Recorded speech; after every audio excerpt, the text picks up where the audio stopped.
When I see a patient in consultation who wants to improve their overall appearance of their face, I make sure to let them know that I don't look at one part of their face. Sometimes when patients come and see me, they say, I'm interested in having my eye appearance improved and want to have an eyelid surgery and a brow lift. But I don't look at a patient like this. I look at a patient as a global face. And so when I see a patient, I start from the top and work my way to the bottom. I look at the eyebrows, the position of the eyebrows in relation to the bone that's present here called your orbital rim.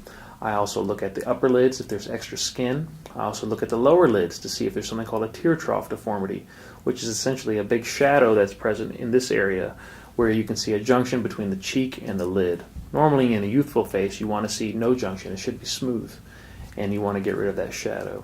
The next thing that I look at is the lower face and the mid face. Is this area dropped? Are the folds around the mouth thickened with a significant shadow? We then move down a little bit lower and look and see if there are jowls. And then moving down lower, we look at the neck to see if there is loss of the angle. This is called your cervical mental angle, and we look at that also.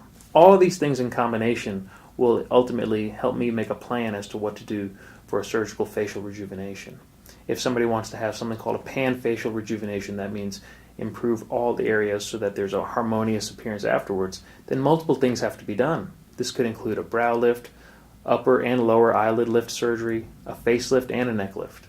But if a patient is really insistent on one area, then I will honor that because, again, the most important thing is for a patient to be happy. My goal is, when you come to see me, though, to make sure you understand what area you're targeting and to ensure that if you were to get something called just a neck lift, that you're not going to have improvement of the rest of your face and your mid-face. So a lot of times for someone like that, I would say, listen, you want to get a neck lift, but you should address the rest of your lower face and have a full face and neck lift because the outcome will be better. And that's very important when you see your surgeon. Thank you.